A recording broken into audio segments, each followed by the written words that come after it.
Dizem que existe uma casa onde nenhuma luz permanece acesa por muito tempo. Não importa se a lâmpada é nova, não importa se a fiação foi trocada, sempre chega a hora em que a luz pisca e se apaga. Alguns dizem que é apenas um defeito antigo, outros juram que aquela casa carrega algo invisível, como se a escuridão tivesse fome. Poucos sabem o verdadeiro motivo, porque aquela casa não reage à eletricidade, ela reage à alma de quem mora ali, e foi ali que Clara passou a viver. Clara não era alguém sem fé. Ela orava, já havia orado muito, mas a fé não havia morrido de uma vez. Ela foi se apagando aos poucos, como uma lâmpada velha que insiste em resistir até não conseguir mais. Uma oração que não teve resposta, um pedido que foi adiado, uma espera longa demais, e depois o silêncio. Não o silêncio da paz, mas o silêncio que pesa, o silêncio que faz a gente se perguntar se Deus ainda escuta. Clara continuava falando com Deus, mas já não tinha certeza se estava sendo ouvida, e naquela casa a luz parecia sentir isso. Naquela noite, o céu estava fechado, sem estrelas, sem vento, sem sinais. A sala estava quase vazia, apenas uma mesa, uma Bíblia fechada, coberta de poeira, e uma única lâmpada acesa no teto. Ela começou a piscar, uma vez, 2 vezes, 3.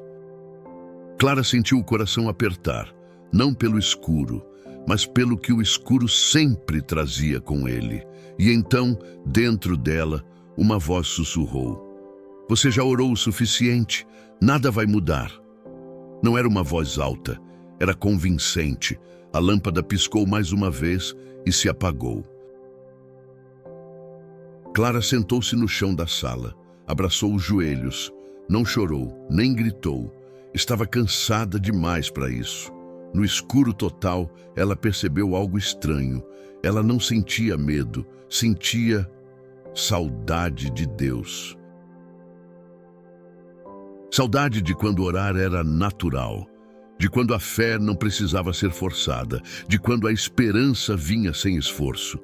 Ela estendeu a mão no escuro e tocou a Bíblia. Havia tanto tempo que não a abria, que quase sentiu vergonha, mas abriu. Não escolheu o texto, não procurou nada específico, apenas abriu. Seus dedos tocaram palavras conhecidas, mas esquecidas no coração. O Senhor é a minha luz e a minha salvação. A quem temerei? Clara leu em voz alta. Nada aconteceu. Nenhum vento, nenhuma emoção forte, nenhuma resposta imediata.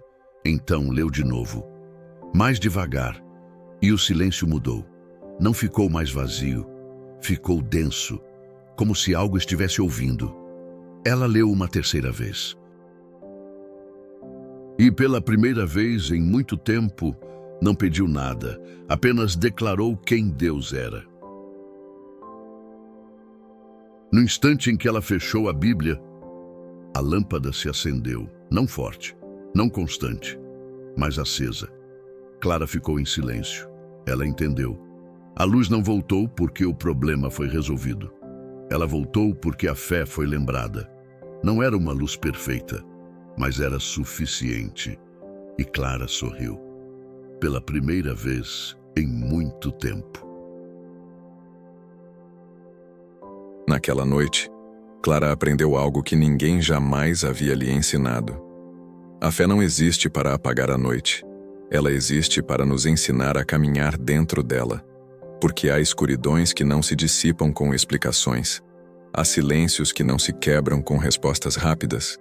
E há momentos em que Deus não remove a sombra, mas se revela como luz suficiente no meio dela.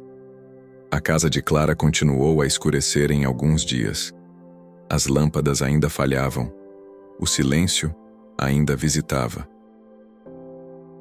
Mas agora, o escuro não tinha mais autoridade.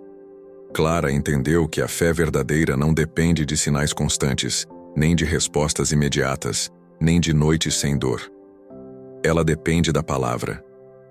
Enquanto houver palavra, o medo não governa, a dúvida não domina, a escuridão não vence. Mesmo quando os olhos não veem, Deus permanece atento. Mesmo quando a luz falha, Ele continua aceso. E Clara passou a viver assim, não esperando que a noite terminasse, mas confiando que, mesmo nela, o Senhor jamais se ausenta. Porque a fé não grita, ela permanece. E quando tudo parece apagado, é exatamente ali que Deus escolhe brilhar.